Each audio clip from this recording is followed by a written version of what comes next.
శ్రీ గురుభ్యో నమ. వ్యాస విరచిత శ్రీమద్భాగవతంలో దశమ స్కందంలో నేడు మనం 47వ అధ్యాయం భ్రమర గీతలు చెప్పుకుంటున్నాం.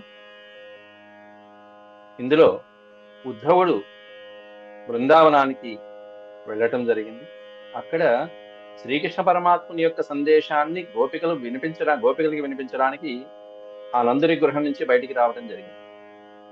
కానీ వచ్చినటువంటి వాడు ఏ కార్యం మీద వచ్చాడు, ఎవరు పంపగా వచ్చాడు అనేటువంటిది గ్రహించినటువంటి గోపికలు ఒక భ్రమరాన్ని అడ్డు పెట్టుకుని ఇటు నందుణ్ణి అటు కృష్ణుడికి ఇద్దరికి కూడా అద్భుతమైనటువంటి విధంగా వారి యొక్క తాపాన్ని, వేదనని తెలియచేయటం జరిగింది. దాన్ని భ్రమర గీతలుగా చెప్తారు. చూడటానికి ఆ శ్లోకాలు ఒక స్త్రీ యొక్క మనోవేదనని వ్యక్తపరుస్తున్నట్టుగా ఉంటాయి, కానీ నిజానికి వాళ్ళు పరమాత్ముని మీద పెట్టుకున్నటువంటి పెనవేసుకున్నటువంటి బంధము, పరమాత్ముని మీద ఉన్నటువంటి ఆ అత్యద్భుతమైనటువంటి మధుర భక్తి ఏదైతే ఉందో ఆ మధుర భక్తికి తార్కాణాలుగా ఈ భ్రమర గీతాలు అనేవి నిలిచిపోతూ ఉంటాయి. అయితే స్వయంగా అటు కృష్ణుణ్ణి అనలేరు, అతిథిగా వచ్చినటువంటి సందేశాన్ని చెప్పడానికి వచ్చినటువంటి ఉద్ధవుణ్ణి అనలేరు. కాబట్టి ఒక భ్రమరాన్ని అడ్డు పెట్టుకుని వారి యొక్క మనోవేదన, వాళ్ళ గోడు వెళ్ళబుచ్చుకుంటున్నారు. అది ఎలా ఉంది, ఎంత సహజంగా ఉంది, దాంట్లో ఉన్నటువంటి అంతరార్థం ఏదైనా ఉన్నదా అనేటువంటిది కూడా మనం సమయానుకూలంగా మనం చర్చించుకుంటూ వెళ్దాం. ముందుగా భగవన్నామ సంకీర్తన చేసుకుని మనం ప్రార్థన చేసుకుని ప్రారంభించుకుందాం.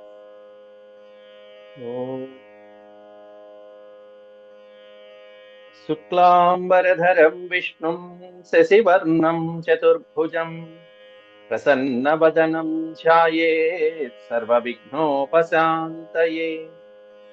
వ్యాసం వసిష్ఠనప్తారం శక్తేః పౌత్రమకల్మషం పరాశరాత్మజం వందే సుఖతాతం తపోనిధిం. వ్యాసాయ వ్యాసరూపాయ విష్ణవే నమో వై బ్రహ్మనిధయే వాసిష్ఠాయ నమో నమః.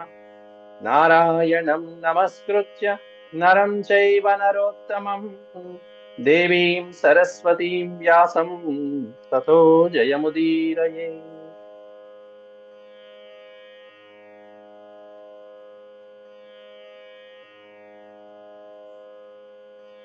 శ్రీ గురు.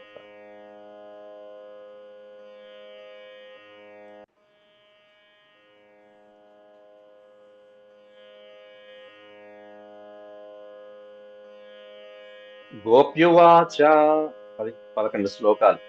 నిన్న పూర్వపాఠంలో 11 శ్లోకాల వరకు చెప్పుకున్నాం. కాచిన్ మధుకరం దృష్ట్వా ధ్యాయంతి కృష్ణ సంగమం ప్రియ ప్రస్థాపితం దూతం కల్పయిత్వేదమబ్రవీత్. కాచిన్ మధుకరం దృష్ట్వా, కాచిత్ ఒకానొక మధుకరము.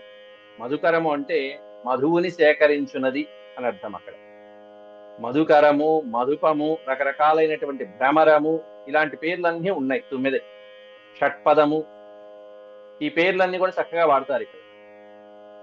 ఒకానొక 9ని చూసి ఒక గోపకాంత ధ్యాయంతి కృష్ణ సంగమం, కృష్ణుడితో తాను పెనవేసుకున్నటువంటి ఆ బంధాన్ని ఒకసారి స్మరించుకుంది, ధ్యానించుకుంది. ప్రియ ప్రస్థాపితం దూతం, తన ప్రియుడు పంపించినటువంటి దూత ఎదురుకుండా కూర్చుని ఉన్నాడు ఉద్ధవుడు. కాబట్టి ఇతను ఎందుకు వచ్చాడు అనేటువంటిది గ్రహించి కల్పయిత్వా ఇదమబ్రవీత్. కల్పయిత్వా ఇదమబ్రవీత్ అంటే ఇతడికి చెప్పబోయేటువంటి సందేశాన్ని, ఇతడి ద్వారా కృష్ణ పరమాత్ముడికి చేరవేసే సందేశాన్ని ఒక భ్రమరమును అడ్డు పెట్టుకుని ఇదమబ్రవీత్, ఈ విధంగా అంటుంది గోపకాంత. గోప్యువాచ మధుపకితవ బంధో మా స్పృశాంఘ్రిం సపత్న్యాః కుచ విలులిత మాలా కుంకుమశ్మశ్రుభిర్నః వహతు మధుపతిస్తన్మానినీనాం ప్రసాదం యదు సదసి విడంబ్యం యస్య దూతస్త్వమీదృక్. మధుప హితవ బంధో, హే మధుప, ఇక్కడ పైన ఏమన్నా మధుకరం అని వాడారు, ఇక్కడ ఏమన్నా మధుప అని వాడారు. మధుకరము అంటే మధువుని చేయునది. ఏం చేస్తుంది అది? తుమ్మెద ఎలా చేస్తుంది మధుప భ్రమరము? ఒక పువ్వు నుంచి మరో పువ్వు, ఓ పువ్వు నుంచి అట్లా వేలాది పువ్వుల సమీకరణతో చక్కగా ఆ మధువుని గ్రోలి తన యొక్క నివాసంలో అలా పెట్టుకున్నటువంటి ఆ పుట్టలో, తేనె పట్టులో అలా మధువుని అలా అలా అలా సేకరిస్తూ ఉంటుంది. ఆ సేకరించడం కూడా ఎప్పుడు తాగుతుంది? మధుప అంటం వేరు, మధుకరం వేరు.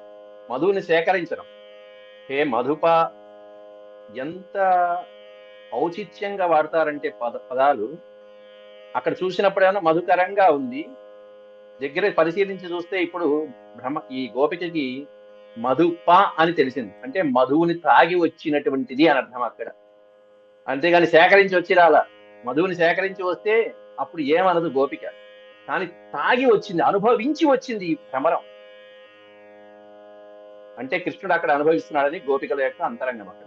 మధు పా అంటే త్రాగుట. ఏం తాగొచ్చింది? మధువుని గ్రోలి వచ్చినటువంటి దానా, నీ మూతికి అర్థమైపోతుంది నువ్వు తాగొచ్చావని. తాగదా? ఏం తాగొచ్చిందని? మధువుని తాగొచ్చింది. మామూలుగా అయితే ఈ భ్రమరాలు సేకరిస్తూ ఉంటాయి, కానీ పక్షానికి ఒకసారి ఈ మధువుని తీసుకుంటాయి. అమావాస్యకి పౌర్ణమికి ఒకసారి మాత్రమే మధువుని స్వీకరిస్తాయని కూడా శాస్త్రం ఉంది. ఎప్పుడు పడితే అప్పుడు మధువుని తీసుకోవాలి, సేకరిస్తూ ఉంటాయి అంతే. సేకరించడం ఒక ఎత్తైతే, ఆ మధువుని త్రాగటం మాత్రం అమావాస్య పౌర్ణమి రోజుల్లో మాత్రమే విశిష్టంగా ఆ మధువుని తాగుతూ ఉంటాయని చెప్పి ఇది కూడా ఉంది. కాబట్టి ఆ విధంగా మధువుని తాగి వచ్చావు నువ్వు. కితవ బంధో, హే కితవ బంధో. కితవుడు అంటే నిన్న మనం చెప్పుకున్నాం మోసగాడు. మోసగాడని ఒక అర్థము, జూదరని ఒక అర్థం. ఇక్కడ కృష్ణ పరమాత్మునికి మనం వర్ణించుకోవాలి కాబట్టి జూదరి కాదు, మోసగాడు. వంచి వెళ్ళిపోయాడమ్మా, వనితలందరినీ వంచి వెళ్ళిపోయాడు. కాబట్టి కితవ, ఆ కితవుడు చేత పంపించబడినటువంటి బంధువు ఎవరయ్య అంటే ఉద్ధవుడు. అందువల్ల ఆ ఉద్ధవుణ్ణి సంబోధిస్తూ ఇక్కడ ఏమంటున్నారు? కితవ బంధో అని ఉద్ధవుణ్ణి అంటున్నట్టుగా భ్రమరాన్ని గోపిక అంటుంది. ఓ భ్రమరమా, ఓ కితవ బంధో, ఓ భ్రమరమా, మా స్పృశ అంఘ్రిం సపత్న్యా. మా స్పృశ అంఘ్రిం, అంఘ్రిం అంటే పాదములు. నా పాదాన్ని ముట్టుకోమా. తప్పు చేసి వచ్చి చివరికి నా పాదాలు పట్టుకుంటావా? వచ్చి ఇక్కడ క్షమాపణ వేడుకోవడానికి మళ్ళీ నా పాదాలు పట్టుకుంటావా? మా స్పృశ, మా స్పృశ, తాకమాకు, తాకమాకు, నన్ను తాకమాకు.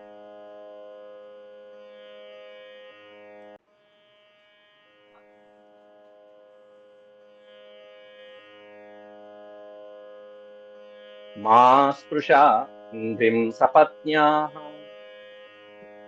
కాబట్టి నా పాదాలు తాకమాకు. ఎందుకంటే సపత్న్యా కుచ విలులిత మాలా కుంకుమ శ్మశ్రుభిర్నః. ఎందుకంటే నువ్వు మధువుని తాగి వచ్చిన సంకేతాలు నీ మూతికి తెలుస్తున్నాయి. శ్మశ్రు అనే పదం ఏదైతే ఉందో, శ్మశ్రు అంటే మూతి మీద ఉండేటువంటి ఆ మీసము, ఆ గండు తొమ్మిది, ఆ భ్రమరామల యొక్క ఆ మీసాలకు తెలిసిపోతుంది నువ్వేం తాగొచ్చావో అర్థమైపోయింది. నువ్వు పాలు తాగొచ్చావో, తేనె తాగొచ్చావో, ఇంకోటి తాగొచ్చావో అర్థమైపోయింది. ఏముంది మరి ఆ మీసాల కంటే? మా సవతుల యొక్క కుచ విలులిత మాలా కుంకుమ శృహు. మా సవతుల యొక్క కుచముల మీద ఉన్నటువంటి కుంకుమ పరాగములు ఇదిగో వాటిని గ్రోలి వచ్చినట్టుగా నీ మూతి మీద ఎర్రగా సంకేతాలు కనిపిస్తున్నాయి.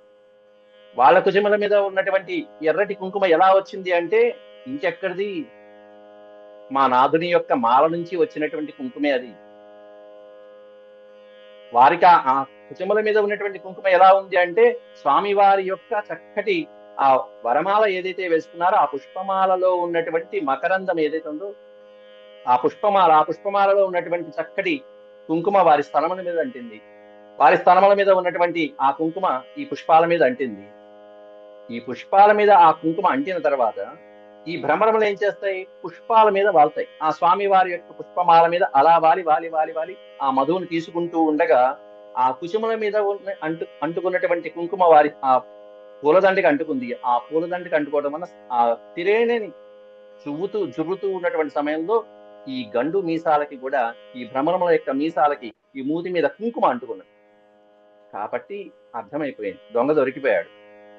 కుచ విలులిత మాల కుంకుమ శ్మశ్రుభిర్నః. కాబట్టి నువ్వు అక్కడ మధువుని తాగొచ్చావు. వహతు మధుపతి తన్మాననీనాం ప్రసాదం. మధుపతి, ఇక్కడ మధుప అని వాడారు, పైన మధుకరం అని వాడారు, ఇక్కడ మధుపతి అని వాడారు. ఎంత అద్భుతమైనటువంటి పదాలో మీరు ఆలోచించుకోండి. మధుపతి అంటే మధు అంటే తేనె అని చెప్పుకున్నాం, మరి మధుపతి అంటే ఆ తేనెకి అధిపతి అయినటువంటి నీవు. పైన ఏమన్నా తేనెని తాగావు, ఇప్పుడేమన్నా ఆ తేనెకి అధిపతి అయిపోయావు నువ్వు అని ఒక అర్థం. మధుపతి అంటే మధురాపతికి పతి అని. మధురాపతికి నాదుడు ఇప్పుడు ఎవరున్నారు? కంసుడు కాదుగా, శ్రీకృష్ణ భగవానుడే. కాబట్టి ఒక పదంలో అద్భుతమైనటువంటి పదం ఇది. భ్రమరానికి చెప్పుకున్నదే ఆ పురవాసి అయినటువంటి శ్రీకృష్ణ పరమాత్ముడిగా అర్థమైపోతుంది. మధుపతి వహతు మధుపతి తన్మానినీనాం ప్రసాదం. పోన్లే, మమ్మల్ని వదిలిపెట్టి వెళ్ళిపోయాడు, అక్కడ వాళ్ళనే అనుగ్రహించని. మానినీనాం, అక్కడ మధుపురంలో ఉన్నటువంటి కాంతలు ఎవరైతే ఉన్నారో వాళ్ళనే అనుగ్రహించని. వహతు కానీ ఏం చేస్తాం? యదు సదసి విడంబ్యం యస్య దూతస్త్వమీదృక్. యస్య దూతః త్వమీదృక్. దూతగా వచ్చావే, ఆయన పంపించగా దూతగా నువ్వు వచ్చావు, నువ్వు కూడా ఆయన లాగానే త్వం ఈదృక్, ఇట్లాంటి వాడివి. ఆయన ఏ విధంగా మోసగాడు, వంచనపరుడు, నువ్వు కూడా ఆయనకి తగ్గట్టుగా నయవంచన చేసేటువంటి వాడు. ఆయన నయవంచకుడు, నువ్వేమన్నా ఆ నయవంచకుడి మిత్రుడైనటువంటి వాడు. కపటి వేషం సుమా అంటూ, కాబట్టి నీలాంటి వాడు నా పాదాలు తాకను అని చెప్పి చక్కగా. ఎందుకంటే సవతితో కూడుకుని ఉన్నటువంటి సంఘటనతో నీ యొక్క మూతి మీద ఉన్నటువంటి కుంకుమ రాగం అనేటువంటిది అర్థమైపోయింది, స్పష్టమైపోయింది. ఆ స్వామి వేసుకున్నటువంటి పుష్పమాలకి కుంకుమ అంటింది, వారి యొక్క వక్షస్థలం మీద కుంకుమ. నువ్వేమన్నా ఆ పుష్పాల మీద వాలి ఆ మధువుని గ్రోలి వచ్చావు, నీ మూతికి ఏమన్నా ఇదిగో ఇదండి. ఇది భ్రమరానికైతే మనం ఆపాదించవచ్చు, కానీ ఉద్ధవుడికి ఏం ఆపాదించాలి, ఏమని ఆపాదించాలండి? దీన్ని ఉద్ధవుడికి ఎలా కనెక్ట్ చేయొచ్చు అనేటువంటిది మనం జాగ్రత్తగా ఆలోచించుకోవాలి. ఇక్కడేమన్నా పైన శ్లోకాలలో, అనేక శ్లోకాల్లో ఆయన ఉద్ధవుడు ఎట్లా ఉన్నాడే అంటే ఆయన వేషం లాగానే, కృష్ణ పరమాత్ముడు వేసుకున్నట్టుగానే పీతాంబర వేషధారి, చక్కటి మాల, చక్కటి చిరునవ్వు, అందగాడు, ఆ నడక అన్ని అలాగే ఉన్నాయి, కృష్ణులాగానే ఉన్నాడు. అందువల్ల నువ్వు కూడా కితవ బంధో, నువ్వు కూడా అలాగే ఉన్నావు. త్వమీదృక్, ఈదృక్ అంటే ఈ విధంగానే ఉన్నావు.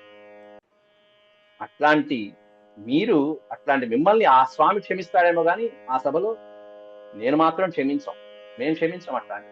దీనికి అద్భుతంగా తెలుగులో పోతన గారు రాసినటువంటి పద్యం, భ్రమరా దుర్జనమిత్ర ముట్టకుము మా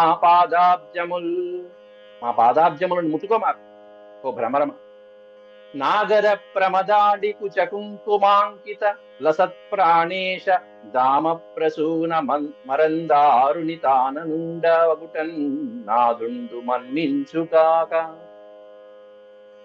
నువ్వు ఎట్లాంటి వాడివంటే నాగర ప్రమదాదులైనటువంటి నాగరిక వనితల యొక్క కుచ కుంకుమాంకితమైనటువంటి ఆ వక్షస్థలాలని ఆస్వాదించి తర్వాత అటువంటి ఆ వరమాలలో ఉన్నటువంటి మధుకరాన్ని నువ్వు గ్రోలి వచ్చినటువంటి దాని ఓ భ్రమరమ తుమ్మెద. కాబట్టి ఆ పుష్పమాలికలో ఉన్నటువంటి మకరందాన్ని గ్రోలి ఆ కుంకుమ చేత మూతంతా ఎర్రగా చేసుకుని వచ్చినటువంటి భ్రమరాముని అంటే వచ్చినటువంటి నువ్వు ఏ ముఖం పెట్టుకుని వచ్చావు? ఆయన చెప్పినటువంటి మాటలు నువ్వు పలుకుతావు, నువ్వు ఒకటిగానే ఉన్నారు. అంటే నీ మూతి ఎర్రగా ఉందంటే ఆయన మూతి తెల్లగా ఉంటుందా? కాదుగా. దాని అర్థం మమ్ము ఈ విధంగా అమాయకులమైనటువంటి పల్లె ప్రజలమైనటువంటి మమ్మల్ని ఈ విధంగా నిలువునా దోచేసి పౌరకాంతల దగ్గరికి వెళ్ళి అక్కడ శోభన గృహాలలో కులుకుతున్నటువంటి నిన్ను అతడు మన్నిస్తాడేమో గాని మేము మాత్రం మన్నించం, మా కాళ్ళ దగ్గరికి రామాకో అని కేకలేస్తున్నది భ్రమరాన్ని ఆ గోపకాంత. అంటే ఉద్ధవుణ్ణి ఇండైరెక్ట్ గా తిడుతున్నదని అర్థం అక్కడ. అయితే ఇక్కడ కృష్ణ సమాగమంలో ఈ మధుపము తాగటము, పరిమళాలు మొదలైనటువంటి వాటన్నిటికీ కూడా ఒకటే ఒక అర్థం మనం గ్రహించాలి. దాంట్లో ఉన్నటువంటి పరిమళము అంటే ఏమిటి అంటే అక్కడ జ్ఞాన పరిమళము అని తీసుకోవాలి ఎప్పుడు కూడా. ఆ మకరందము అనేటువంటిది, మధువు మొదలైనటువంటివన్నీ కూడా జ్ఞానామృతాన్ని ప్రసాదించేవి ఎప్పుడు కూడా. ఆ మధువుని, అట్లాంటి జ్ఞాన పరిమళం అనేటువంటి మధువుని తాగటం వలన ఉద్ధవుడు అనేటువంటి తుమ్మిద ఆ జ్ఞాన పరిమళాలు ఏదైతే ఉందో ఆ పరిమళాలని, అంటే జ్ఞాన పరిమళాలని, ఆ జ్ఞాన వచనాలని పలకటానికి వచ్చినటువంటి వాడు అని అర్థం అక్కడ. ఆ నోరు పెట్టుకుని ఇప్పుడు మాకు జ్ఞాన వచనాలు పలుకుతావా అని దాని అర్థం అక్కడ అంతరార్థం. అంటే పరిమళమైనటువంటి పరిమళ భరితమైనటువంటి వచనాలు పలకడానికి వచ్చావయ్యా ఉద్ధవా అని దాని అర్థం. ఇక్కడ భ్రమరముల యొక్క మీసము పైన ఉన్నటువంటి ఆ సురత చిహ్నాలు ఏవైతే ఉన్నాయో, సురత చిహ్నాలు, సంభోగ చిహ్నాలు, ఇట్లాంటివన్నీ కూడా వారి ముఖ కవళికలు వీటి బట్టి మనం గుర్తిస్తూ ఉంటారు కొంతమంది కథానాయకుల్లో. అట్లా సురత చిహ్నాలు అనేటువంటివి అంటే అక్కడ చుంబించడం వలన మొదలైనటువంటి కార్యక్రమాల వలన ఆ సురత చిహ్నములుగా ఉన్నటువంటివి ఆ ఉద్ధవుడి నోట యొక్క నోట వచ్చినటువంటి జ్ఞానవచనాలుగా మనం ఇప్పుడు దీంట్లో చెప్పుకోవాలనుకుంటున్నాం. కాబట్టి ఈ మూతికి ఉన్నటువంటి ఈ సురత చిహ్నాలు ఎర్రగా ఉన్నటువంటివి ఇవన్నీ ఏంటంటే పరమాత్ముడు అందించినటువంటి జ్ఞాన చిహ్నాలు అనేటువంటి వచనాలు ఇప్పుడు ఉద్ధవుడు పలకబోతున్నాడు. మా దగ్గర చెప్పి ఏం ప్రయోజనంలో నిన్ను మించినటువంటి వాళ్ళం మేము అన్నట్టుగా దాని అర్థం అక్కడ. వీళ్ళు ఉద్ధవుడి కంటే మించినటువంటి వాళ్ళు గోపకాంతలు ఎట్లాంటి వాళ్ళు ముందు ముందు శ్లోకాల్లో నిరూపిస్తారు. అందుకని మొట్టమొదటి భ్రమర గీతంలో ఈ భ్రమరానికి చెప్పింది. కాబట్టి ఈ మకరందము, మధువు మొదలైనటువంటివన్నీ ఏమిటాయంటే జ్ఞానానికి సంకేతంగా అక్కడ ఉద్ధవుడికి చెప్తున్నారు. నువ్వేదో జ్ఞాన వచనాలు మాకు ఏదో ఉపదేశించడానికి వచ్చావేమో, మాకు అక్కలేదు, పో వెళ్ళిరా ఆయన చెప్పొచ్చేవాళ్ళే పో. అందుకని మొట్టమొదట ముట్టకము మా పాదాబ్జముల్, మాకేం ముట్టుకోక్కల్లా, నీ వచనాలు మాకేం అక్కల్లా, వెళ్ళిరావయ్యా, వచ్చిన దారిని వెళ్ళిరావయ్యా అని చక్కగా చెప్తున్నారు గోపికలు. తర్వాత రెండో శ్లోకంలోకి వచ్చేటప్పటికీ సకృదధర సుధాం స్వాం మోహినీం పాయయిత్వా సుమనస ఇవ సద్యః సత్యజేస్మాన్ భవాదృక్ పరిచరతి కథం తత్పాద పద్మం తు పద్మా హ్యపి బత హృతచేతా యుత్తమ శ్లోక జల్పైః. సకృదధర సుధాం స్వాం మోహినీం పాయయిత్వా, ఆయన యొక్క కృష్ణ పరమాత్ముడు ఆయన యొక్క అమృతమైనటువంటి సుధామృతాలని మాకు ఆస్వాదింపజేసి వెళ్ళిపోయాడు.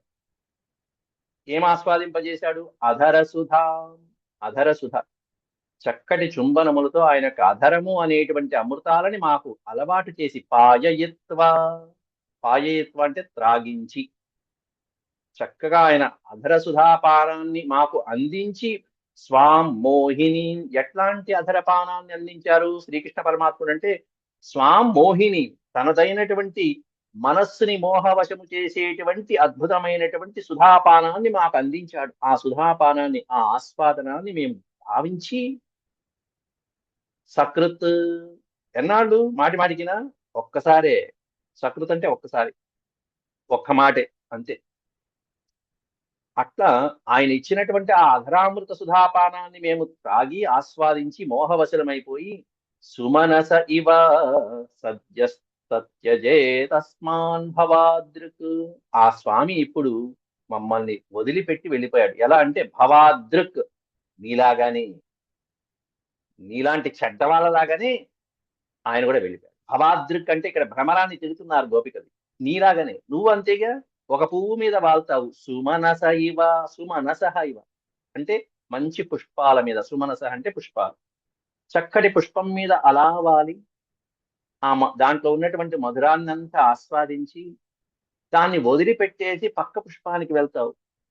అట్లాంటి త్యజేదస్మాన్, అట్లా నువ్వు ఏ విధంగా అయితే భవాదృక్ చేస్తూ ఉంటావో, ఆస్వాదిస్తూ ఉంటావో, ఆ స్వామి కూడా నీలాగనే వంచకుడు.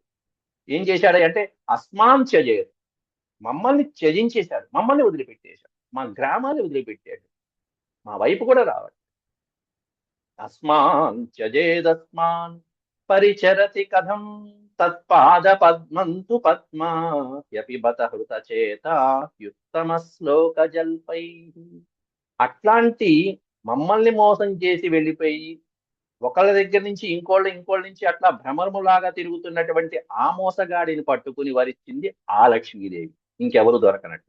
ఆయన్నే పట్టుకుని సేవిస్తున్నది ఆ తల్లి ఎవరు? పద్మ. కృతచేత పద్మ, ఈ పద్మ ముందు ఈ పదం పెట్టాలి. కృతచేత పద్మ, కృతచేత అంటే మనసులని హరించేటువంటి లక్ష్మీదేవి. అందరి మనసుల్ని, దేవతలు, సకల దేవతల్ని మనసుల యొక్క హరించిన వాళ్ళ యొక్క మనసులను కూడా హరించేటువంటి అంత అందమైనటువంటి లక్ష్మీదేవి సకల సకల దేవతలకి కూడా ఐశ్వర్యాన్ని, అష్టైశ్వర్యాన్ని, సంపదల్ని కూడా సమకూర్చేటువంటి ఆ లక్ష్మీదేవి పరిచరతి కథం తత్పాద పద్మం, నీ పాద పద్మాలు ఎలా పట్టుకుని వేలాడుతుందయ్యా తండ్రి. ఆ పద్మ, ఆ లక్ష్మీదేవి నీ పాద పద్మాలని అలా పరిచరతి. పరిచరతి అంటే సేవించుట. నీ పాదాలే పట్టుకుని అలా హాయిగా పాదసేవ చేస్తూ నిత్యము ఆ స్వామివారు ఎప్పుడు కూడా చూసినా ఆయన స్వామి విష్ణుమూర్తి యొక్క పాదాలు చక్కగా సేవ చేస్తూనే ఉంటుంది ఎప్పుడు చూసినా.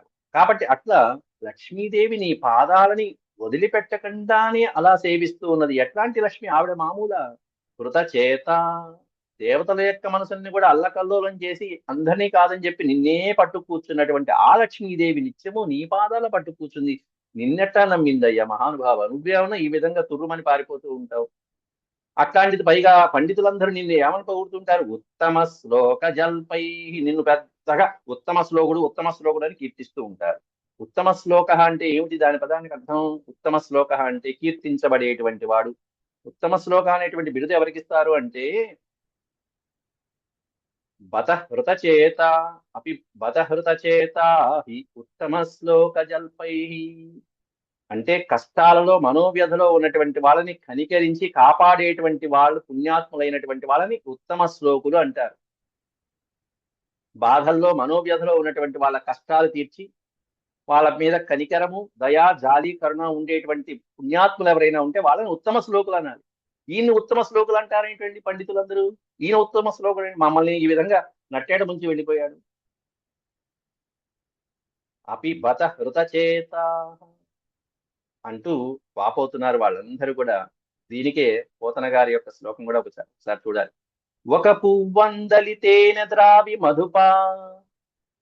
ఓ మధుపమా, ఓ తుమ్మెద, ముందు ఒక పువ్వులో అలా త్రేణనంతా తాగి మళ్ళీ వదిలిపెట్టేసి ఇంకో పువ్వు మీద పోతావు.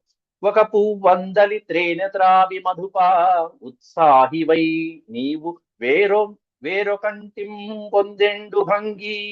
ఆ విధంగా, భంగి అంటే ఆ విధంగా మమ్మధర పీయూషంబునందేల్చి మా యకలంకోజ్వల యవ్వనంబుగొని. అంటే ఆయన యొక్క అధరామృతాన్ని మాకు ఆస్వాదింపజేసి, రుచి చూపించి, మా అకళంకమైనటువంటి, నిర్మలమైన, పవిత్రమైనటువంటి మా యవ్వనాలనన్నీ కూడా హరించి, మమ్మధర పీయూషంబునందేల్చి మా యకలంకోజ్వల యవ్వనంబుగొని అన్యాసక్తుడయ్య విభుం. ఇప్పుడు ఏమయ్యాడు? ఆసక్తుడైపోయాడు. అన్యులకి ఆసక్తుడైపోయాడు, పరుల చెంత చేరాడు. అన్యాసక్తుడయ్యన్ విభుం దకట అతనికెట్లు దక్కె సిరి. అట్లాంటి వాడికి సిరి ఎట్లా దొక్కిందయ్యా బాబు? సిరి అంటే లక్ష్మీదేవి. అట్లాంటి ఆ మాయలాడికి ఆ లక్ష్మీదేవి ఎలా భరించింది? అతనికెట్లు దక్కె సిరి మిథ్యాకీర్తి నమ్మెంజుమి. మిథ్యాకీర్తి నమ్మింది పాపం. అంటే వంచబడింది లక్ష్మీదేవి. ఆ లక్ష్మీదేవి కూడా వంచబడింది అని చెప్పి వాపోతున్నారు ఇక్కడ. బోరున విలపిస్తున్నారు అక్కడ. అంటే లక్ష్మీదేవి అంటే వీళ్ళు ఈ శ్లోకాన్ని బట్టి చూస్తే గోపికలు బాగా తెలివైనటువంటి వాళ్ళు, లక్ష్మీదేవి వివేకహీనురాలు అని చెప్పబడుతున్నది ఇక్కడ ఈ శ్లోకంలో. వివేకహీనురాలు. అంత తెలివి తెలియదా ఆవిడికి? ఏమాత్రం తెలివి లేదా ఆవిడికి? అయితే ఇక్కడ ఈ భ్రమరము, కృష్ణుడు వీళ్ళిద్దరు కూడా ఎట్లాంటి వాళ్ళంటే ఆప్తమిత్రులని మొదటి శ్లోకంలోనే చెప్పుకున్నాం. మిత్రులు, ఆప్తమిత్రులు. ఇద్దరు కూడా దేంట్లో మిత్రులు అంటే అధర్మ జీవనంతో ఉండేటువంటి వాళ్ళుగా వర్ణిస్తున్నారు ఇక్కడ గోపికలు. ఇద్దరు అధర్మంగానే ప్రవర్తించారు, నమ్మించి నట్టేయడం ఉంచారు. నువ్వు అంతే, ఒకదాన్ని వదిలిపెట్టేసి ఇంకో దానికి వెళ్తావు. భ్రమరం ఆయన అంతే. కాబట్టి మోసగించి మరలిపోతూ ఉన్నారు మీరిద్దరు కూడా. ఆయన భ్రమరానికి ఉన్నట్టుగానే ఆయనకు కూడా ఉన్నది అని చెప్పి ఇక్కడ. అయితే దీంట్లో ఉన్నటువంటి ఒక అంతరార్థం మనం చెప్పుకోవాల్సిన విషయం ఏంటంటే, కృష్ణ పరమాత్ముడు గోపికల దగ్గర ఉన్నంతసేపు కూడా వీళ్ళ యొక్క వివేకం అంతా కూడా తగ్గిపోయి ఆ మనస్సు అంతా కూడా వాళ్ళ కృష్ణ పరమాత్మ యొక్క వశమైపోయింది. కృష్ణ పరమాత్మకి మనస్సును అర్పించేశారు. ఒకసారి మనసును అర్పించేసిన తర్వాత వాళ్ళ మనసు ఇంకేం ఆలోచించదు. ఆలోచించినప్పుడు వివేకం అనేటువంటిది ఉండదు. కాబట్టి పరమాత్మ దగ్గర ఉన్నంతసేపు వాళ్ళు ఏమీ ఆలోచించరు. ఇప్పుడు పరమాత్మ దూరం అయ్యాడు, ఇప్పుడు వాళ్ళ వివేకం వాళ్ళ ఆలోచన అయ్యో మనం మోసపోయామి అనేటువంటి భ్రమలోకి వచ్చేసారు, ఆలోచనలోకి వచ్చేసారు. ఇది కృష్ణ పరమాత్ముడిలో ఉండే ఒక అద్భుతమైనటువంటి మాయా విశేషం. ఆయన దగ్గర ఉన్నంతసేపు, ఆయన మనలో ఉన్నంతసేపు మనకు కూడా అట్లా మాయా పొరలు కమ్ముతూనే ఉంటాయి. అట్లాంటి పొర ఇప్పుడు ఎవరికి వచ్చింది? లక్ష్మీదేవికి వచ్చింది. ఆవిడ పక్కనే ఉంది కాబట్టి ఆవిడ పక్కనున్నంత కాలము కూడా గోపికల్లాగానే వివేకహీనురాలుగా ఉంటుంది. ఎప్పుడైతే ఆయన పక్కకు వచ్చేసారో గోపికలు వివేకవంతులయ్యారు, అప్పుడు లక్ష్మీదేవి కూడా ఎప్పుడైతే ఈ పరమాత్ముడికి పక్కకు వస్తుందో అప్పుడు ఆవిడ వివేకవంతురాలు అవుతుంది అని చెప్పబడుతుంది అక్కడ. అలాగే లక్ష్మీదేవి కూడా వివేకహీనురాలు అయిపోయింది. ఈ వివేకం అనేటువంటి దేనికి సంబంధించిందండి? మన బుద్ధికి, మన మనస్సుకి సంబంధించింది. మనసులో కలుగుతుంది ఆ వివేకం అనేటువంటిది, విచక్షణ జ్ఞానం అనేటువంటి మన మనసుకు కలుగుతుంది.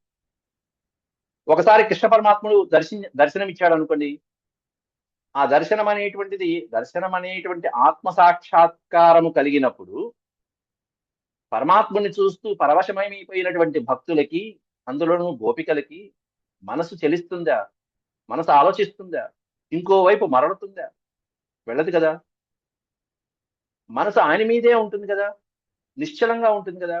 మనసు ఇంకొక వైపు చెలించనప్పుడు మనోచరితమైనటువంటి వివేకం ఇంకెట్లా కదులుతుంది? అంటే ఆ మనస్సు మీద ఆధారపడినటువంటి వివేకం అనేటువంటి ఇంకెక్కడికి పోతుంది? ఎక్కడికి వెళ్ళదు. కాబట్టి కృష్ణుడు ఎదుర్కొంటా ఉన్నాడు అంటే దీని అర్థం ఏంటంటే, భగవంతుణ్ణి మీరు పట్టుకున్నారు అంటే మీ ఆత్మ, మీ మనస్సు, మీ వివేకం అంతా కూడా భగవంతుడు హరించేస్తాడు, భగవంతుడి మీదే ఉంటుందని అర్థం అక్కడ.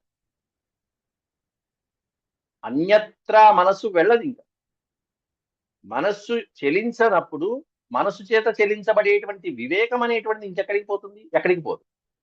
కానీ ఇప్పుడు కృష్ణుని ఏమన్నా దూరం అయిపోయాడు వీళ్ళకి. కాబట్టి వీళ్ళకి ఏమైంది? ఇప్పుడు మనసు ఇక్కడ లేదు, ఎక్కడో ఉంది.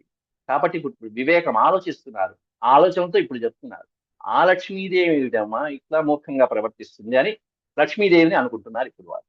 అంటే వాళ్ళు ఉన్నప్పుడు వాళ్ళకి అనిపించదా? ఇప్పుడు లక్ష్మీదేవిని అనుకుంటున్నారు. ఇంత అద్భుతమైనటువంటి వాళ్ళు.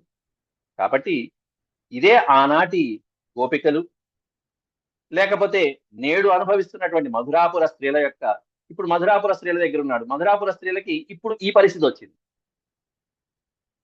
ఇప్పటిదాకానే ఉన్న గోపికలకు ఉంది ఆ వివేక జ్ఞానము, ఆ వివేకాన్ని హరించేశాడు. ఇప్పుడేమన్నా మధురలో ఉన్నటువంటి స్త్రీలకి ఆ వివేకాన్ని హరించేశారు స్వామి. వాళ్ళకి ఇప్పటిదాకా లేదు. అలాగే లక్ష్మీదేవికి ఈ స్థితి ఆయన పక్కన ఉన్నంతసేపు ఉంటుంది. ఇది వివేకరహిత స్థితి అంటారు దీన్ని. వివేకరహితం. మనసు చెలించినప్పుడు వివేకం ఏం తెలుస్తుంది? ఇంకా వివేకరహితమైనటువంటి స్థితి, విచక్షణ రహితమైనటువంటి స్థితి, అట్లాంటి స్థితి. దీన్ని ఉపనిషత్తుల్లో ఇంకా చెప్పాలంటే అస్పర్శ యోగము అంటారు. ఉపనిషత్తుల్లో స్పర్శ అంటే మన మనసుకి ఏదైతే టచ్ అవుతూ ఉంటుందో, స్పర్శ కలుగుతుందో, స్పర్శ జ్ఞానం కలుగుతుంటుందో మన మనసుకి అంటుంది, బా హార్ట్కి టచ్ అయింది అంటుంటాం, మన మనసుకి టచ్ అయింది అంటాం. ఆ భావన ఏదైతే ఉంటుందో మనసులో నిలిచిపోయేటువంటి భావనలు అవన్నీ కూడా అస్పర్శ యోగము అంటారు దీన్ని. దీన్ని ఉపనిషత్తుల్లో, గీతలో కూడా చక్కగా చెప్పడం జరిగింది. ఈ యోగం తెలిసినటువంటి జ్ఞానులే ఇదిగో ఈ గోపికలు. అట్లాంటి గోపికలు ఇప్పుడు కృష్ణ పరమాత్ముని ఈ భ్రమరాన్ని అడ్డు పెట్టుకుని ఆయనకి సందేశం ఇవ్వడం, వాళ్ళ బాధను తెలుపుకుంటున్నారు. అట్లాంటి శ్లోకాలు, ఒక్కొక్క శ్లోకంలో అత్యద్భుతమైనటువంటి అర్థాలు ఉంటూ ఉంటాయి. నేను నా శాయశక్తులా చెప్పడానికి ప్రయత్నిస్తూ ఉంటాను. మీకు ఏమైనా సందేహం ఉన్నా కూడా మెల్లగా అర్థం చేసుకుని, సందేహం ఉంటే మళ్ళీ అడగవచ్చు. కష్టమైనటువంటి శ్లోకాలుగాను ఉంటాయి, భావ అర్థాలు. ఎందుకంటే ఏదో ఒక స్త్రీ తన యొక్క బాధని ఓడుని వెళ్ళబుచ్చుకుంటుంది ఒక భ్రమరాన్ని అడ్డు పెట్టుకుని అని ఇటువంటిది చాలా మంది కవులు రాస్తూ ఉంటారు. కానీ దీంట్లో ఉండేటువంటి సారం వేరు, ఉపనిషత్ సారం వేరు. కిమిహ బహు షడంగ్రే కాయసిత్వం యదూనా అధిపతి మృగ అధిపతి అధిపతిమగృహాణం అగ్రతో నః పురాణం. అద్భుతమైనటువంటి మాట వాడారు ఇక్కడ. అధిపతిమగృహాణం. అగృహాణం అనే పదం చాలా విశేషమైనటువంటి పదం. గృహములు లేనటువంటి వాడు. అగృహాణం అగ్రతో నః పురాణం విజయ సఖ సఖీనాం గీయతాం తత్ ప్రసంగః క్షపిత కుచ రుజస్తే కల్పయంతీష్టమిష్టాః. కిమిహ బహు షడంగ్రే. ఇప్పటిదాకా తుమ్మెదికి ఎన్ని పదాలు వాడారు చూడండి, ఇక్కడ మాత్రం ఏ పదం వాడారు చూడండి. ఎందుకు వాడారు? ఇక్కడ షడంగ్రే అని వాడారు. షడంగ్రము అంటే 6 పాదములు కలిగినటువంటిది. అంఘ్రి అంటే పాదములు. షడంగ్రి అంటే 6 పాదములతో వెళ్ళేటువంటిది ఏమిటా అంటే భ్రమరం. 2 పాదాలు కలిగినటువంటి వాడు మానవుడైతే, ఆ మానవుడికి ఉన్నటువంటి వివేకము విశేషమైతే, దానికంటే అధికమైనటువంటి ఎక్కువ పాదాలు కలిగిన కొద్దీ వివేకం తగ్గుతూ ఉంటుంది. పాదాలు ఎక్కువ పెరుగుతూ ఉన్న కొద్దీ వివేకం తగ్గుతూ ఉంటుంది. అయ్యో మనకు ఒంటికాలు ఉంటే బాగుంటే ఇంకా వివేకం ఉండేదేమో అనుకోకుండా అట్లా అనుకోక. కాబట్టి ఈ మానవుడికి 2 పాదాలు ఉన్నాయి, భగవంతుడు అంత వివేకం ఇచ్చాడు. 4 పాదాలు ఉన్నవి జంతువులు, వాటికి వివేకం అనేటువంటిది మనకంటే తక్కువ స్థాయిలో ఉంది. 6 పాదాలు ఉన్నది భ్రమరం. షడంగ్రే కిమిహ బహు షడంగ్రే గాయసి త్వం యదూనాం. ఏమిటయ్యా భ్రమరమ ఓ జుమ్ అని కేక పెడుతున్నావు నా చెవి దగ్గరికి వచ్చి?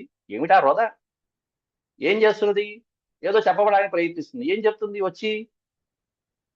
యదూనామధిపతి, యదువులకి ప్రభు, యాదవ వంశానికి ప్రభు అయినటువంటి ఆ కృష్ణ ప్రభు యొక్క గానం ఏమన్నా కీర్తిస్తూ ఉంటావా? ఏమిటి గానం చేస్తున్నావు నువ్వు? ఏదో ఓ జుమ్మని చెవుల దగ్గర జోరీగల ఓ. అద్భుతమైనటువంటి శ్లోకాలు అర్థం ఉంటుంది దీంట్లో, ఈ శ్లోకంలో. ఓ భ్రమరమా, నువ్వు వచ్చి ఏదో మా యదువంశనాథుడైనటువంటి శ్రీకృష్ణ పరమాత్ముడి గురించి ఏదో గాయసిత్వం చెప్పబోతున్నావు, కీర్తించడానికి ప్రయత్నిస్తున్నావు. మేమేమన్నా ఏమీ లేనటువంటి వాళ్ళం, ఏమీ లేనటువంటి వాళ్ళం. అగృహాణమగ్రతో నః పురాణం. అగృహాణం అంటే గ్రహములు. మాకు ఇల్లు వాకిలి మొదలైనటువంటివి ఏమీ లేవు. బంధువులు బంధత్వాలు ఇవన్నీ ఎప్పుడో వదిలేసుకున్నాం. పిల్లా పాపల మీద భర్తల మీద వీటన్నింటి మీద మమకారమే లేదు. అవన్నీ త్యజించి ఆ పరమాత్మునే నమ్ముకుని కూర్చున్నటువంటి వాళ్ళం. అగ్రతో నః పురాణం.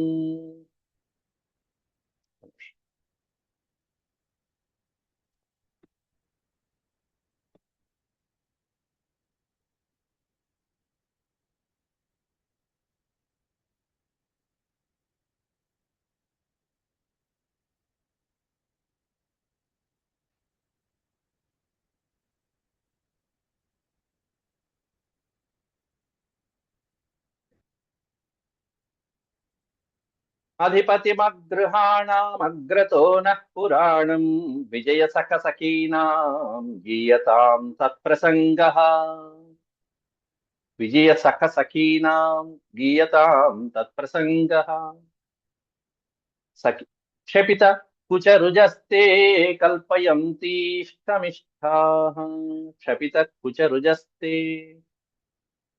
నువ్వేదో చెప్దామనుకుంటున్నావు కానీ నీ బాధనంతా వెళ్ళగక్కుకోవాలని ప్రయత్నిస్తున్నావు కానీ ఈ బాధ అంతా కూడా దేనికిలే. వెళ్ళి అదిగో ఆ మధురాపురంలో ఉన్నటువంటి ఆ గోపికలు ఎవరైతే ఉన్నారో, ఆ యదు స్త్రీలు ఎవరైతే ఉన్నారో వాళ్ళకి ఈ ఆనందం అంతా దక్కనీలేమ్మా. యదువిభుడైనటువంటి శ్రీకృష్ణుని యొక్క గుణగుణాలు ఏవైతే ఉన్నాయో మా ఎదుటి ఎందుకు నువ్వు కీర్తించడం? మాకు తెలియనిది ఏం కాదు, మాకు కొత్త ఏమీ కాదులే. మాకేమో ఇల్లు వాకిళ్ళు లేవు, ఏదో పల్లెటూరు వాళ్ళం అనుకుంటూ అతడి పైకి మాకు పాత చుట్టమే, కొత్తవాడేం కాదు అంటూ అతని కథలన్నీ మేము తెలిసినటువంటి వాళ్ళమే, పురాణం ప్రాచీనమైనటువంటి వాళ్ళమే అతనికి, మాకేం కొత్త కాదు అని చెప్పి అనుకుంటూ మధురానగరమైనటువంటి భామినుడు ఆ స్త్రీల యందు అతని గుణగణాలు పాడుకో. ఇక్కడ కాదు. గీయతాం విజయ సఖి సఖీనాం తత్ప్రసంగ. తత్ప్రసంగ అంటే ఆ శ్రీకృష్ణుని యొక్క ప్రసంగము నువ్వు పాడుతున్నటువంటి ఈ గీతాలన్నీ అక్కడికి వెళ్ళి ఆ కంసుడి పురం ఏదైతే ఉందో ఆ మధురా నగరంలో అక్కడికి వెళ్ళి గీయతాం తత్ప్రసంగ. మా దగ్గర అక్కర్లేదమ్మా. అప్పుడు ఆ వనితలు మీరు బాగా పాడటం చూసి ఈ తుమ్మెదలు బాగా పాడుతున్నాయని చెప్పి వాళ్ళు మెచ్చుకుని ఉబ్బి దబ్బిపోయి నీకు ఇష్టమైనటువంటి పదార్థాలన్నీ పెడతారు. క్షపిత కుచ రుజస్తే. క్షపిత అంటే వ్యధ చెందినటువంటి వాళ్ళ యొక్క మనసులు, వాళ్ళ కుచములు, ఆ కుచములని సేద తీర్చేటువంటి ఆ నాథుడు అక్కడే ఉన్నాడు కాబట్టి, వాళ్ళ ఆలన పాలన చక్కగా ముద్దు ముచ్చట అన్ని చూసుకునేటువంటి నాథుడు కృష్ణ పరమాత్ముడు అక్కడే ఉన్నాడు కాబట్టి, వాళ్ళ మనోవ్యధలు, వాళ్ళ కుచముల యొక్క ఆరాటములను తగ్గించేటువంటి కృష్ణ పరమాత్ముడు అక్కడే ఉన్నాడు కాబట్టి, దానికి తగ్గట్టుగా నీకు ఇష్టమైనటువంటి పదార్థాలన్నీ కల్పయంతి ఇష్టమిష్టా. నీకు ఇష్టమైనటువంటి పదార్థాలన్నీ అక్కడ వాళ్ళు సమకూరుస్తారు. ఓ భ్రమరమ వెళ్ళు వెళ్ళు అని చెప్పి భ్రమరాన్ని తరుముతున్నట్టుగా ఉద్ధవుణ్ణి తరుముతున్నారు వీళ్ళు ఇక్కడ గోపికలు. ఏమిటయ్యా ఏదో చెప్పడానికి వచ్చావు అని చెప్పి ఉద్ధవుడికి ఇచ్చినటువంటి సంకేతం. అంటే, ఓ ఉద్ధవా, మాకెందుకయ్యా ఇన్ని మాటలు మాట్లాడటం, మేమేమన్నా తక్కువ వాళ్ళమా? ఇక్కడ అద్భుతమైనటువంటి మాట ఏంటంటే ఈ శ్లోకంలో షడంగ్రే అని పెట్టారు. షడంగ్రము అంటే ఇందాక మనం చెప్పుకున్నట్టుగా 6 పాదములు కలిగినటువంటిది అని ఒక అర్థమైతే, షడంగ్రే అంటే అద్భుతమైనటువంటి పదం ఏంటంటే షడంగాలు కలిగినటువంటిది. షడంగాలు దేనికి ఉంటాయి? వేదానికి ఉంటాయి. వేదానికి 6 అంగాలు ఉంటాయి. అట్లాంటి వేదాంగాలు శిక్ష, వ్యాకరణం, ఛందస్సు, నిరుక్తం, జ్యోతిష్యం, కల్పం అనేటువంటి 6 అంగాలు కలిగినటువంటి ఆ వేదం. ఆ షడంగాలు వేదాంగాలు పలికేటువంటి వాడెవరి అంటే ఉద్ధవుడు ఇక్కడ. ఎందుకంటే భ్రమరంతో పోలుస్తున్నారు కదా ఉద్ధవుణ్ణి. కాబట్టి అక్కడ భ్రమరం షడంగం అయితే ఇక్కడ ఉద్ధవుడు అన్ని షడంగాలు తెలిసినటువంటి వేదవాక్యాలని తెలిసినటువంటి సారం తెలిసినటువంటి షట్పది భ్రమరం ఉద్ధవుడు. ఎంత అద్భుతమైనటువంటి ఉపమానాలండి దీని వెనకాల. కాబట్టి మేము కృష్ణుడికి అన్నీ వదిలిపెట్టేసి, కృష్ణుడి కోసం అన్నీ వదిలిపెట్టేసి గాఢంగా ప్రేమించేటువంటి వాళ్ళం మేము. మా భర్తల్ని, పిల్లల్ని అందరినీ వదిలిపెట్టుకుని కృష్ణుడినే ప్రేమించాము. అంతేగాని మేమేమి నీలాగా జ్ఞానములు కాదు, జ్ఞానులం కాదు. వేదాలు చదువుకోలేదు, షడంగాలు అసలే రావు. నీ అంతటి జ్ఞానులం మేం కాదయ్యా, ఏదో అమాయకులం, పల్లెటూరు వాళ్ళం అని అమాయకంగా చెప్తున్నటువంటి గోపికల యొక్క సంకేత వచనాలు. కానీ ఇక్కడ ఒక్క పదం ఆలోచిస్తే భక్తులు ఎప్పుడు ఎలా ఉంటారండి? నిత్యం తృప్తులుగా ఉంటారు భక్తులైనటువంటి వాళ్ళు. అట్లా నిత్య తృప్తులైనటువంటి వాళ్ళకి ఇల్లు, వాకిలి, ఇంట్లో ఒక సామగ్రి, ఒకటి ఏదైనా ఒక వస్తువు లేకపోయినా కూడా అది లోటుగా అనిపించదు. అది భక్తులకు ఉన్నటువంటి లక్షణం. భగవంతుడు భక్తిగా ఉన్నటువంటి వాళ్ళకి తృప్తి ఎక్కడ ఉంటుందంటే పరమాత్మ ఉంటే చాలు. ఆ దేవుడు ఆ ధ్యానాన్ని చేసుకోవడానికి కాస్త సమయం కేటాయించుకుంటే చాలు. అయ్యో నాకు ఆసనం లేదే, అయ్యో ధ్యానం చేసుకుంటే ఏసీ లేదే, ఫ్యాన్ లేదే, గదిలో దేవుడి గదిలో ఇది లేదే, అది లేదే అనేటువంటిది వాళ్ళకి అనిపించదు. కాబట్టి ఇల్లు వాకిలి లేకపోయినా భక్తులైనటువంటి వాళ్ళకి, నిత్యతృప్తులైనటువంటి వాళ్ళకి ఎక్కడ లోటు ఉండదు. భగవంతుడు ఉంటే చాలు, అది ముఖ్యం. అయితే ఇక్కడ తుమ్మెదల యొక్క నాదం చాలా ముఖ్యమైనటువంటి విషయం. ఏమిటే ఒకటే రొద పెడుతుంది. మీరు తుమ్మెద నాదం ఒక్కసారి మీరు పరిశీలించి చూడండి. పెదవులు 2 మూసేసి ఓంకారాన్ని జపిస్తే ఎలా ఉంటుందో అది తుమ్మెదల యొక్క ఝుంకారం. మీరు ఓం అని చదువుతారు, కానీ పెదవులు మూసేసేయండి, ఇది ఝుంకారం. పెదవులు మూసేసిన తర్వాత మీరు చేసే ఓంకారనాదం ఏదైతే ఉందో ఆ ఓంకారనాదమే భ్రమరనాదం. కాబట్టి ఆ భ్రమరం ఏదో చెప్పడానికి ప్రయత్నిస్తూ ఉన్నది మీకు. ఆ తుమ్మెదల శంకారం అనేటువంటి ఆ ఓంకారనాద సంహితమైనటువంటిది మనం శబ్దం గ్రహించగలమే కానీ దాని వెనకాల ఉన్న అర్థం మనం తెలుసుకోలేం. అదేదో చెప్పబోతుంది, నాదం మాత్రం వినిపిస్తుంది, శబ్దమే వినిపిస్తుంది, కానీ అర్థం తెలియట్లా, ఆ భావం తెలియాలి, భావం తెలియట్లా. అలాగే ఉద్ధవుడి వచనాలు కూడా అట్లాంటివి. ఏదో చెప్పబోతున్నావు, నీ భావం మాకు తెలుసు కానీ ఆ భావాలని మాకు తెలియవు, ఎందుకంటే నువ్వు జ్ఞానివి, మేమంత జ్ఞానులం కాదు. టోటల్గా ఈ శ్లోకం యొక్క సారాంశం ఏంటంటే కృష్ణుణ్ణి విడిచి ఉద్ధవుడు ఈ వేదాంత వచనాలు